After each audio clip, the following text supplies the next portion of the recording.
Hello and welcome back to another episode on the Dive podcast. If you are new here, my name is Taylor Scanlon. I am a musical theatre professional and I've been in the industry for over 10 years. And alongside that, it is my love, passion, and mission to help emerging musical theatre performers step into the industry confidently and sustainably. So, how you can get there and teaching you how to get there without the burnout and without the struggle and without the hyper hustling and without the doubt. 2025, I think it's time to step into the most potent and powerful version of you. And it is my absolute treat and passion to help you explore that. Before we dive in to the episode, I just wanted to let you know about a masterclass that I am running. At the time of posting this episode, it is actually happening tonight. So if you happen to be listening to this straight away on the 27th of January at 6 p.m. tonight, I'm running a masterclass online, completely free. And it is all about the 3-step roadmap to building a sustainable career in musical theatre. If you happen to not make it and you're not free tonight, it will be down in the show notes of this episode so you can watch the replay and not miss a second. There's some exciting bonuses and really, really exciting announcements inside this masterclass, and it's just going to help you reshape and start to step into 2025 with a bit more confidence and a bit more clarity. All right, that's enough from me. Enjoy the episode. We talk a lot on going in and out of the industry, when it's time to train, when it's time to go, and when it's time to really reflect and step into understanding what you really, really need. Asmara and I actually grew up around the same suburb, so it's amazing, and I didn't even know that before this podcast. So enjoy the podcast, and I will see you on the next one. See ya.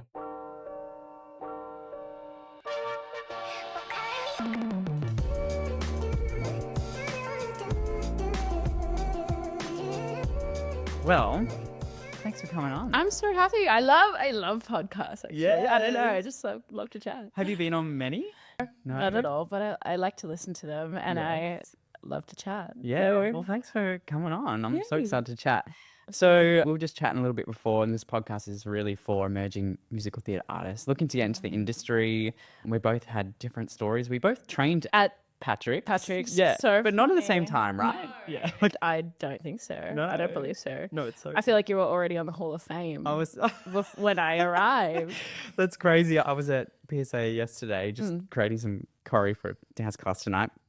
And you walk up the steps and there's just a bill, like, what do they call, like the billboard? Banner? Massive banner of my face. And I'm like, oh God. Is it so and crazy? I think 18 or something. I think it's so endearing. Oh, like it's they're so just so sweet. proud, of all the artists that They come love it. through, and they really produce like great work and great artists coming through. And it's pretty incredible Oh, it's amazing. and an honor, actually. I think. And I recently watched a bunch of the end of year shows that they've done. It's just insane. The talent is just like, it's like immeasurable. It's incredible. They are. I went up to a bunch of the full-time students afterwards and was like, if you can dance like that, you can get through any dance around, Anything. Absolutely. And I think when you're anything. in the training, I mean, both of us probably felt the same. Yeah. You don't know how hard you're working. You don't know.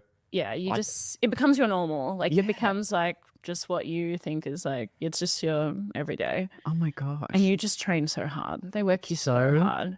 hard. But it is so important. Yeah. And like you're a beast. I think that's what PSA kind of like breeds a little, but I love it. Like we're so dedicated and so hardcore, and we just like smash it. We don't think twice. We don't ask questions unless we need to, and it's good. It's great. I really enjoyed the hard work ethic training there. Yeah. I think it's helped both of us go into the industry with a little bit more ease in terms of what we have to take on board, because I find when we've trained a certain way for so long, everything else, if it's not as high pressure or stuff, it's like, oh, I can get through this. Absolutely. I feel very comfortable in the artist that I am. I just feel like it's so important to put the hard yards in early. I think, in my opinion, I think you put it in there and then everything kind of just feels like you're so familiar and you're so capable and empowered as well to do the best work possible, because you just know where the mark is, where to find it, and how to have the tools. You know what I mean?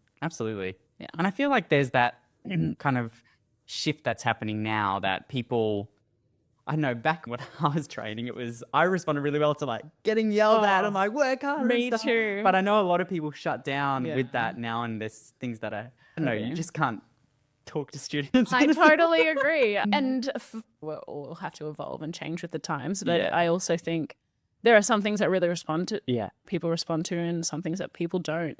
And I also think that's part of being an artist and a training artist is like identifying what works for you. Okay, that really works for me.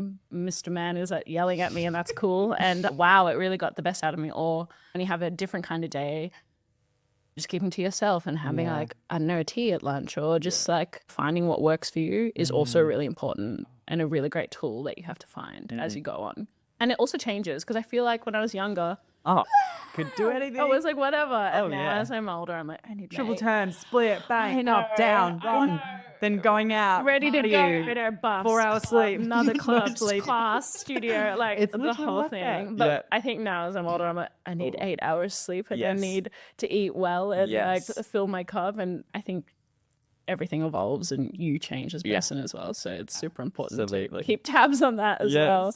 Did you find that I had a really similar experience in the fact that I went from I had quite this perfectionism about my training, and I wanted to always do it 120%, which we're taught, Totally. and then got booked out of full time, and I started training, and I wanted to bring all of that to 8 shows a week, and obviously it was just not sustainable. We're not at all, totally. Oh my gosh. Did you have a similar experience after training? Yeah. How'd you kind of navigate that? I feel like I was similar, and I feel like anyone who's worked with me will be like, that girl is insane her pants in a good way. You know what I mean? I feel like I try my best to, I think it's less about going 150% at all times and delivering your best work every single day, whatever day you may be having. I think it's about showing up and being authentic to the work and leaving what you do have on the floor, but also knowing that you have a mountain to climb for the whole week. Do you know what I mean? And I also think it's so interesting with the 8 show week as well. Like your workload really is the back end of it. The Friday, Saturday, Sunday. I know. The most taxing and it's so hard. And it is just something that you have to find what works for you. Like I haven't been in that kind of 8 show week for a little bit now, but I really try and like not gym on the Saturday, Sunday because I used to hit like the gym Saturday morning, Sunday morning, and then I would be like on the Saturday, Sunday. So it's just about finding what peaks, ebbs and flows really fill your cup. Or like Mondays is like strictly no training. Like I don't go to the gym, I don't do anything. It's like a super life heavy admin day. I just don't do anything. And it comes from trial and error a lot of the times. Yes. And I feel that there's this massive need, especially for students looking to get in. They want to know every tool, every step, everything. And, and there's tools and things that I love teaching and that can help. But a lot of what you're going to learn is just by going and doing and going, how did that feel? Do I want that again? Or and then again, it's going to be different on every show. 'Cause, absolutely. you know, the show that I'm recently doing, Sunset, I'm not really dancing overly that much. So I could do gym or I could do stuff. Well, You know, there's not overly a massive strain on the body. No. So it's that constant dance between learning what your body needs, what you need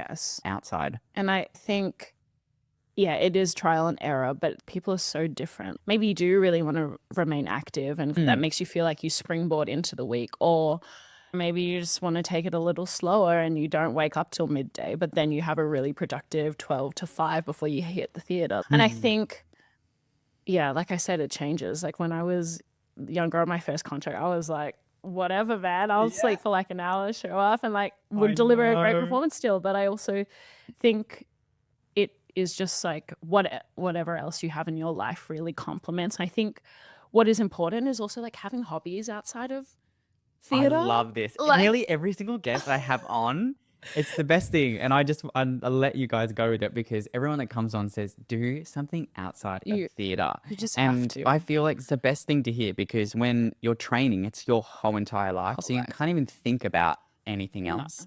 But again, when you've just gone from like 9 to 5 days or something a week, training, it's your whole life, to then 8 shows, which is after rehearsals, you're kind of barely at work. When you're at work, you it's work full 4 on, hours but a day, man. Like, it's 4 hours a actually day. such a privilege. like on a Friday. And then if you're in a show and you're not covering anyone, you don't have to come in for rehearsals. It's just I like, know. That's kind of the life I live. I live in ensemble no cover land, which I love. But I mean, I don't mind a bigger workload, but I do usually end up there. But it's great. So then you have your days basically to do as you wish. And I think that's important because I feel like we sacrifice and we work so hard to build up like our credits and our career, and then you get into a show sometimes and you're like, is this it? Like, not in a I want more way, but just in a what do I do now that I have achieved the thing that I want? And I think it's important to know that there are things outside of work Yes. that really fulfill work. Because I feel like if you hyperfixate and you're just out 1,000% only thinking about work, well, personally, I find that I just become a little bit shrunken as a human. I feel like my heart is not as full. I feel like, oh, I didn't nail the double turn. I didn't. You hyper focus on it all. And I think it actually doesn't serve you as an artist because your mind is like so concentrated instead of being more open to things. And I think also being on a long running show as well, you find moments of spontaneity. And if you're not present and you are only focused on what I do every night, you can't find those moments and share connection with the people that you're surrounded with. You know. For sure. Yeah.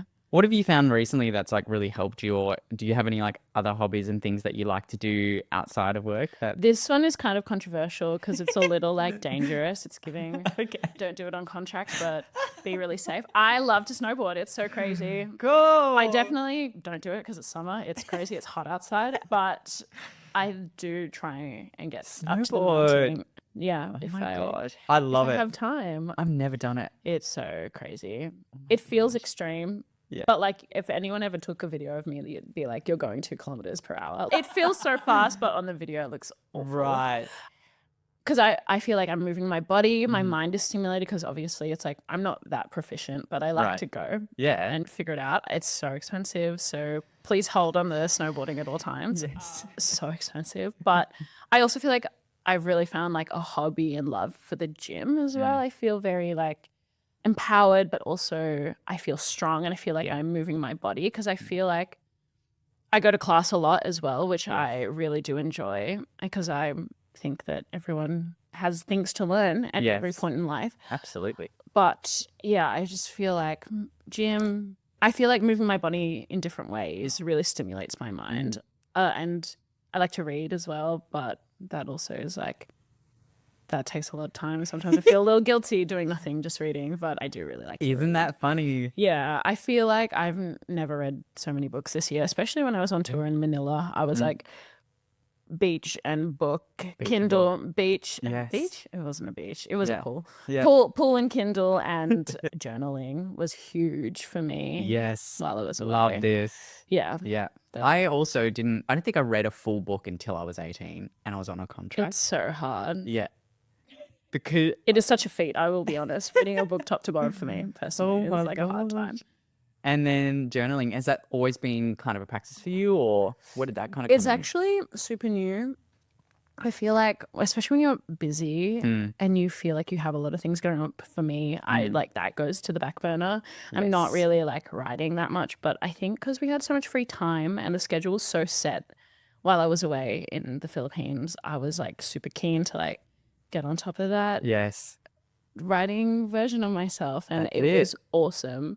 But it was just like, it unlocked something I think that was super introspective and super self-reflective, which I think is also super important to do because, like I said, you spend like X amount of time, I don't know, 8 times a week with the same people all the time. And sometimes that is really exhausting. Yes. And I almost think that half of our job isn't even the singing, dancing, acting. It's actually like managing yourself in a workplace and managing your energy. the people around you. Yes. Because that is also insane. And musical theatre people. Yeah. Take that as you will, everyone. I just went don't know to a what that Christmas means. party with my family's in Doveton, which is like out like down in off. Oh, wow. Actually, I kind of grew up that way. I grew up in Montana South. I went to Scoresby Secondary Are College. you kidding? My mum lives in Montana on Stud Road. I lived around Yeah. there. I lived in Baronia. my I God. lived in Roval for a second. That's a little bit further. But yeah, my nan lived in Montana. That's where I'm from. I know. Crazy. But what I was saying is, yeah, musical theatre people. So I went to this Christmas party and I'm dressed quite nice and everything. And sometimes you just forget where you come from and Totally. whatever. And I brought my fiance, Alison. He's Brazilian and he's got not really his first language. He's not English. Sure. And I just go back there and they are, hey, my God, I you know, know. Oh, isn't it so funny? And we forget. oh my gosh. But it's so humbling, like, to go back. But yeah, there was definitely something I was trying to think about. I keep forgetting. But anyway, just knowing that, no, I want to remember. It might come back. It might come back. What were we talking about? Managing our energies and our... Got it. Okay, Musical theatre people Drop in. is that when like I'm around my family and stuff that aren't these like, hey, how you going? It's this expression and stuff. We actually don't realize how taxing it can be to be in the arts and to just be on. Because a lot of people that are in the arts, I mean, I actually consider myself quite an introvert. And the older I'm getting, the more introverted I am, because I realize, you know, slowing down is actually the fastest way to go anywhere. But then, yeah, going to this Christmas party and just noticing like, oh, to just talk without this sense of like you're on singing it and the dramatics and all and putting your best foot forward all the time is really taxing, I think, as well sometimes.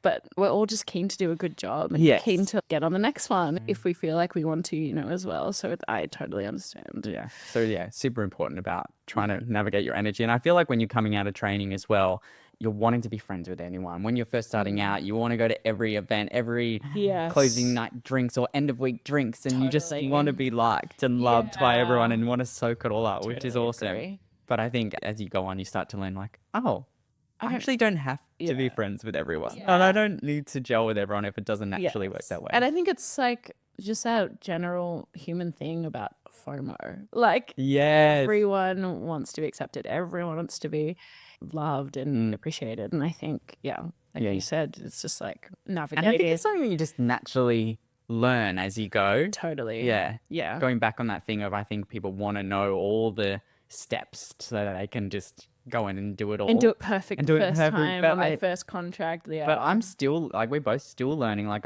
any other show I do, it's a whole nother challenge. It's a whole another thing that, which is really special because I find that we always learn something so unique from each show as well. Yeah. About ourselves, and that comes back to that reflection. I also journal heaps, and that's been the practice for many years now. Yeah.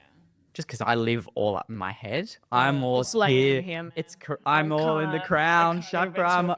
All I do is think and create and boom, boom, boom, that I need to physically get pen to paper and flood it out on the journal, see what's actually going on, get my feet into some grass. Absolutely. Chill out. I love the beach. The beach is so calming. Are you a water sign? Or are you...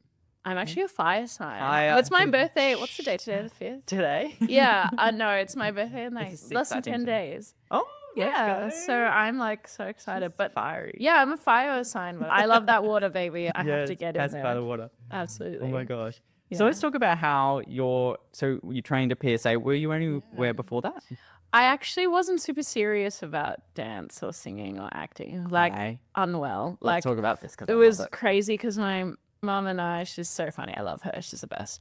But she had this kind of rule when growing up. If I didn't study, I couldn't go to dance. Like she was like, if you haven't done your homework, if you haven't done this, it's like, I guess like a reward system. But also she like obviously didn't know. She was just as informed or uninformed as I was about like having a career in the industry. So she kind of like thought that school was going to be my thing. So I guess casual is the right word because my poor mum, like I didn't hardly ever go to dance class. I went to the studio called Boyd Dance Academy, I guess, whenever I studied. And I would do like ballet and jazz stuff there. And I've moved around a bit kind of as I grew up, so I didn't really feel like I trained at a specific place. But then these girls that were in my class were like, oh, we auditioned for full-time courses like Transit and PSA. Yeah. Oh, well, like at the time when I heard about it, Transit had just auditioned, and I was like, I could do that. And I did, because then the audition for PSA came up and I was like, this is in like 2016. Yes. Show my age. Big. But they were like, oh, I auditioned, I got into transit. I was like, I could do that. I could totally do that. And then I talked to my mom. My mom was like, I guess, do it if you want. It's just an audition, right? And I was like, cool. So I did. Like, no pressure, just like, yeah, go on. And the audition was crazy. I obviously just had never been in that kind of high pressure environment. And I was like thriving. I loved the energy. I think at the end of the audition, I was like, this is it. I really think that this is like the place Was this the for PSA me. audition? Yeah. And this is when they were at Port Melbourne. Yeah. So you must have done that because I did full-time in Port Melbourne. Yes. So then I was also at PSA when it was in Green Street way back when. Which is kind of like cool as well. And I can't believe that they still have the sign on the building. I know, iconic. But now I think they're not paying anyone to get that down. Staying there forever. I think I still have the original tracksuit. We all had to buy matching tracksuit. Oh my God. Zipper. It's got Jacket like the with logo. the emblem. Yeah, I actually... Fun fact, I think I may have raided the PSA wardrobe while it was in Port Melbourne because I think I have like a little short. Yeah. That is old We PSA always, uniform. like Todd was like, that's all you're wearing to Uniform. comps. Like, because it was just comps. Right, of course, to kind of like cultivate the name of them. I know. School. And then, I must have left when you kind of were auditioning then. Yeah, well, I think I did the last year that they were at Port Melbourne was my first year. Yes. And then I did the first year of when they were at Paran, which is a great location, to be honest. Like, way more convenient. Port Melbourne was a hike. I mean, I had a car. It was fun, but like, I was like, we go from one turn of South to Port Melbourne every day. I was like, this is crazy. So I didn't really train, and then I auditioned for PSA, and I was like, something about the energy in the room. I just felt like taken care of is the wrong word, but I just felt like this is the place to be. Like, I was like, I don't know, it really sparked something within me. Even at the audition, I was like, I really hope I get in. Like, I was like, I really hope that they take me. And then I got a letter or email. I don't know what they were doing back then. And I was like, wow, cool, I got in. That's awesome. And then, I did a year and a half of what they called performing arts then, which is now. There's so many streams now, I can't keep up. I know, I think they call it the dance course now. Okay. Which was performing arts then. So there was like no singing, no acting kind of like focus. Yeah, which is what I did. Yeah. And I did a year and a half of that, and I like, you know how they send you for audition sometimes. I think you're ready. Sorry. And I auditioned for a cruise ship and I booked it. And I was like, work. So so I think I was like, slay. And I kind of had a bit of back and forth with Todd, and he was like, I don't think you should go. I want you to do musical theatre. And I was like, Todd, I think I'm going to go. And he was like, he was like, go? I did. Okay. And he was like, if you go, will you promise to come back and train in musical theatre? Crazy that I agreed, but I did. He has I this said, side, he knows. Yeah, he just correct. And that's what I think is really interesting about all the full-time courses, but specifically about PSA. I just think they have this third eye. I don't know. It's a weird tuition thing that they have, that they have seen so many artists go through all these avenues that they kind of know and they see and plant kind of like seeds for you. Yeah. Because I don't know, at 19 why I thought I was so bold, but I was just like, I was like, oh yeah, I'm going. And, and they're like, why? And I was like, well, it's a job. I'm going to learn way more on the job than like staying in full time. Not that I don't love PSA. I do. Love you. Shout out to PSA. But so I left. So I did like a year and a half and I left and did my cruise ship. Yeah. I came back and it was awesome. Like, it was great time of my life. I was so young. I definitely think I would do it way differently now. But I came back and then I was like, oh, okay, I think I'm ready. What I thought was ready. Whatever. Also, the definition of ready. No one's ever ready. No. BT dubs for anything. I was like, I think I'm going to like focus my eye on musicals and things like that. I think I like went into a couple rooms and it was awful. I was awful. I was like, this is not for me. I was like, it's not about that it wasn't for me. I like just walked out and was like, whew. I was like, I just don't have the tools. I was like, I'm not strong enough. I know, not in my mind, but I just didn't have a strong enough skill set in the other areas that were. Well, it's a very different world than cruise ships and. It was eye-opening. Right. I was like humbled. I was like, wow. So what did you do from there? What did you do? So, did you get back into training yourself? Or? Yeah. So I came back in 2018, mid 2018, and I like just had no idea what to do. I think I like started singing lessons. I went in for a couple of things. Like, I think Hamilton at the time was auditioning. I can't believe that's still going. It's correct. Sailors. Good for them. Yeah. And I was just like not up to par. I knew the people that were in the industry. I knew the people that I wanted to be like. I knew where I had come from, and I was like, there's a huge gap within myself. Really, really knew that. So I actually like got a retail job, was doing sing lessons, and then like Mikey Ruff was like auditioning, doing like a small thing, Legally Blonde at Chapel of Chapel, and I auditioned and I got it, and I was like, well, cool. And I really worked hard, and I was given a role, so that was crazy. And I was like, oh, I don't know if this is out of my depth, but I really took the challenge on. I felt really accomplished to kind of work on that while I was working a retail job and kind of like hustling. That's it. And then in my mind, I was like, oh, I promised Todd I would go back and train. And I was like, you know what? You have to do it. You have to go back. You just don't have the tools. You're not good enough. That's great that you had that awareness to know what you needed and kind of put your ego a little down and like out the side. Yeah. And it was huge, I think, for me at the time, because I was like, oh, like I just came back from contract. I'm just a baddie, whatever. Yeah. And then I was like, taking a look around and being super like reflective, and I was like, it's just not up to par. Like your dancing is fine, and also that needs work as well. But it was the singing, acting, and also just being comfortable, I think, in a room with a piano and like with all these people. That is a really specific skill. I think also I think we are leaning towards it now, but when I was in full-time, I don't feel like auditioning was a separate skill. Right. I feel like you worked on skills, and then like when you go to the audition room, it's like, oh, hee hee ha ha. Auditioning is a whole another thing. It's a skill in itself. I just feel like at the time there was not enough emphasis on that. No. And I feel like, please hold, that going forward, I was like, oh, that's a different thing. Yeah. Because I was like, oh, yeah, I can sing. It's fine, whatever. You go in the room, you're like shaking your papers. You're like looking around. You're like, there's 7 people behind a plastic trestle table. This is awful. Like, you know what I mean? It's just like something that you're not used to. Yes. So in 2020, I went back to PSA to study musical theatre. And that was huge. It was so funny. Like a lot of people were like, what are you doing here? You're back. And I was like, let me tell you. That's so brave, and as well, like that would have been a lot at the time. It was pretty huge. And I was like still kind of young. I started musical theatre when I was 21. So like a lot of things had kind of like happened through training and stuff. But I really like just kind of took it on my chin and was like, that's amazing. I was like, it'll be okay. Yeah. Like, so what?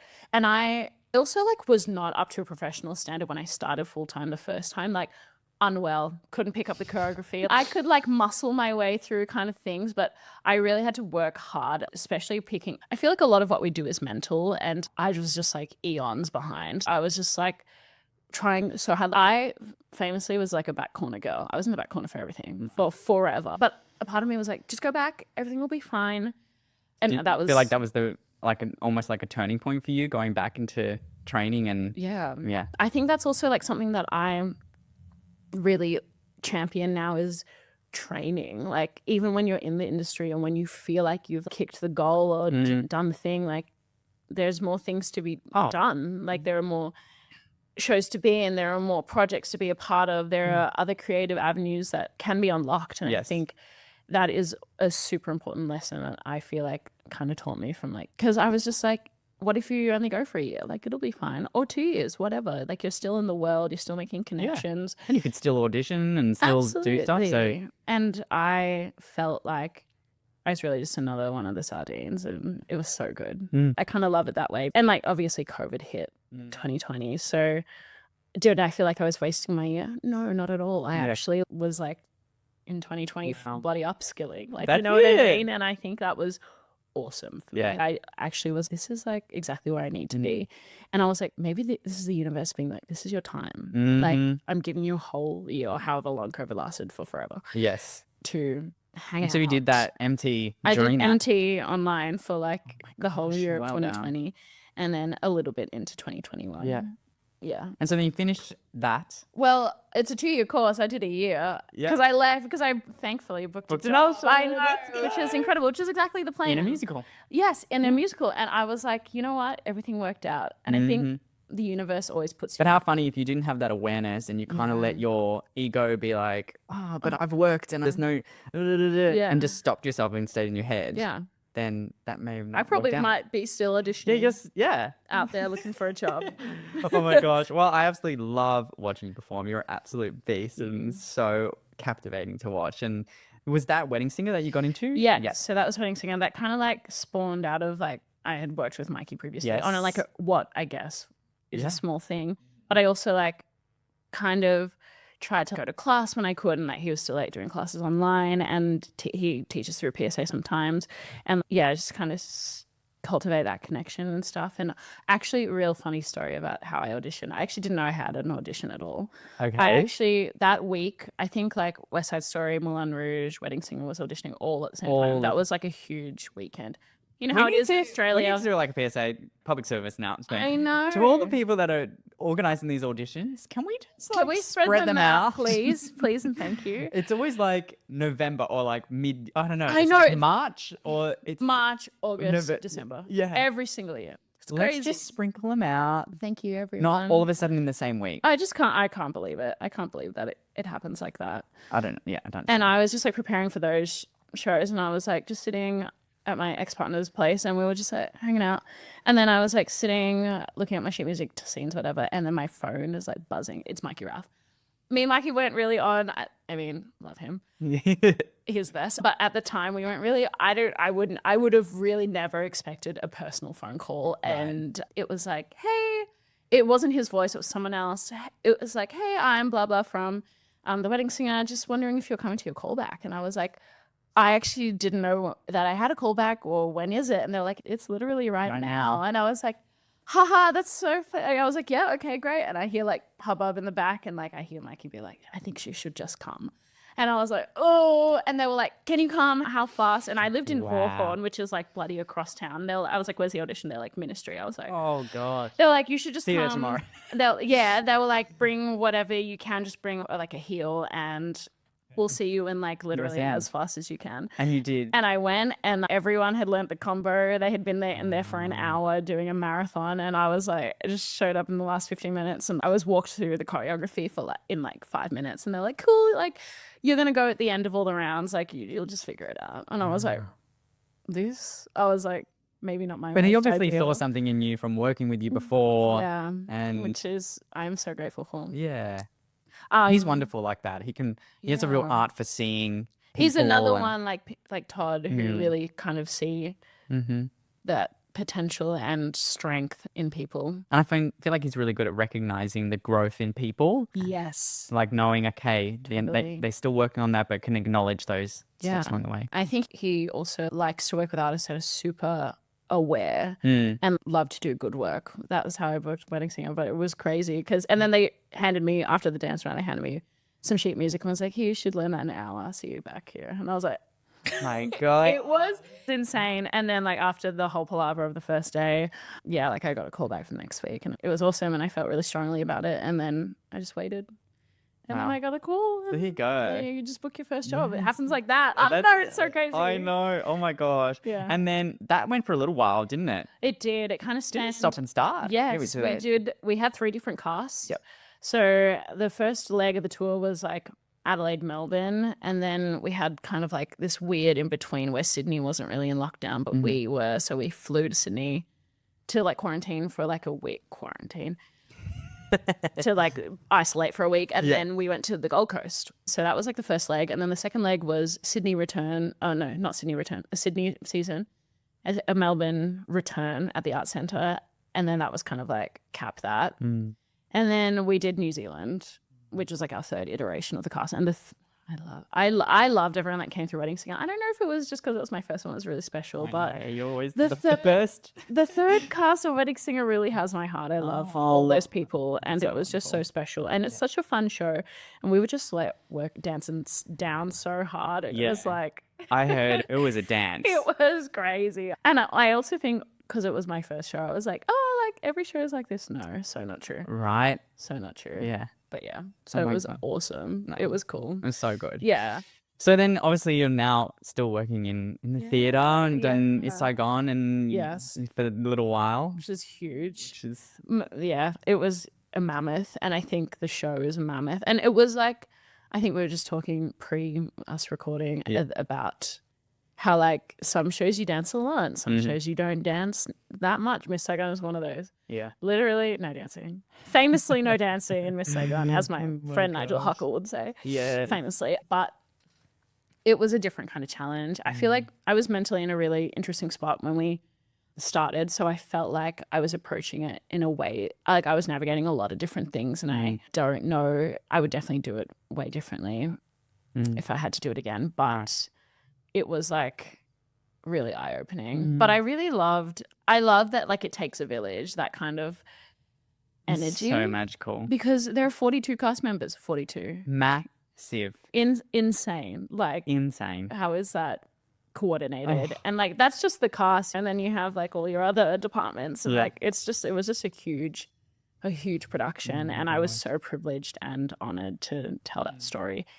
And it was like a little heavy sometimes and a little difficult, but it was something that like I'm so proud that I had the tools to navigate, and it was a huge life change for me. And like the first show that I worked on, that like I was really giving singer-actor, which I love. And like it was kind of good. And I also feel like, especially in Miss Saigon, I don't know if a lot of shows like this that exist like this, that like the ensemble acting is so important. Yes. And I really like relished in like telling that story every night. I just found it so powerful and so beautiful that we could move mountains with not a lot of text. You know what I mean? Oh God. I mean, yeah, we were chatting before. It's an absolute masterpiece. I saw it 3 times when I was here in Melbourne, and I was just like, oh my gosh. And it's really special. And it's just like written so beautifully. And I think there's like a little bit of like back and forth and controversy about Miss Saigon, but I think the time in which it existed, like it's a history piece, you know what I mean? Like it's about real life. It's not like it never happened, and it's not like the story itself is fabricated, but the world in which it exists and the specificities of the GIs and like the Asian women, that I think women are the backbone of every life and story. So I think, well, they really are. They birth children. You heard it here. So I think that it's a really beautiful piece that really exists and is important to tell. And now that it's told, who knows when we're going to see Miss Saigon in Australia again. That's it. But yeah. And so now you're doing a very naughty Christmas. A very naughty Christmas. And that's on Versatility, everyone. They're hilarious. I am so chuffed and happy to be a part of the cast. It's actually a bloody stellar cast. We are maybe one of my also favorite casts. A big love heart react on that one, because I just like am obsessed. And there's really 8 of us. It's small but mighty. From 42 to... I know. And actually... I love a smaller cast. Everything just feels so intimate and safe and close. But also another show that I think I owe a great deal of gratitude to my past connections, because I was contacted by Alistair Smith, who I worked with on Wedding Singer, who recommended me. So also make those connections, y'all, and do a good job. Yeah. And then kindness goes a long way. Yeah, people really respond to that. And if you can light up a room and you can really go on the floor and do good work and take the work really seriously, but not yourself too much, that goes a long way. That's it. Yeah. Oh my gosh, absolutely. So good. Yeah. Well, it's been so awesome chatting to you. We could chat for hours. We should get a coffee. We should. Absolutely. I would love to. That's one thing I love about this show, is that I get to meet up with people that I haven't had a chance to really sit down and I feel like we're chat kind of about like PSA has like been like this. Like we've never really I know. crossed, but we will. That's Absolutely. it. Yeah, well, we're from the same suburbs. Yes, I know. It's a murder little gem. Oh my gosh, isn't it crazy to think maybe I saw you at Knox City Shopping Centre one day? Probably. I used to work at Eastland. Stop. Hilarious. While I was doing Legally Blonde, I would fold t-shirts. There you go. Oh my beans, looking around. So for any of the artists that are listening in, they're emerging artists, they're starting auditioning or they're looking to get into the industry, do you have, I'm going to put you on the spot, and is there any kind of advice that you would give them to kind of finish up the episode? Never stop learning. I know it sounds cliche, but I think it's just so important. Like I go to class every week. Y'all will see me there. That's it. No matter how grandiose your career may feel or how accomplished you are, it's never too late. Like I'll always tell you. And also focusing on your weaknesses. Like take that singing class or do something that makes you uncomfortable, because it just makes you such a more rounded artist. That was awful English, but it makes you a well-rounded artist and have hobbies outside so you can fill your cup from somewhere else so you can do your best work and be fun. Oh my God. I feel like when you're like a new artist to the industry, you like get in the room, you're like so prim and proper, your hair is slick, you're like, just need to like release the brakes from it. Yeah. Be a human. Actually enjoy it. Totally. And just like enjoy. Yes, exactly. And Enjoy. enjoy yourself in the journey. Don't get too introspective and like too like, I didn't sing that note right. Everything's going to be all right. Just go home and practice. Do the work. Like in the room, if you feel like you're not nailing it, go home. Just go over it a little bit, come back the next day and just like learn to nail it. Learn to nail it. So it's not that simple, but it also is. At the same time, I think you have to put in the work to really reap the rewards and benefits of this industry. We've traveled both for work, and I just think that you don't get that unless you have really committed to yourself and put yourself in the best position that you can. Boom. So go learn. Get to class. Get to class. Absolutely. Amazing. Well, thank you so much for being on. It's been so lovely chatting, and I'm sure we'll have you on again in the future. Absolutely. And if you want to follow Asmara's journey, I'll put her Instagram in the bio so you can check it out. And on TikTok. Yes, that's it. And yeah, have a wonderful rest of your time on A Very Naughty Christmas. And Come to the show. That's it. Absolutely. Amazing. Thank you. Thank you.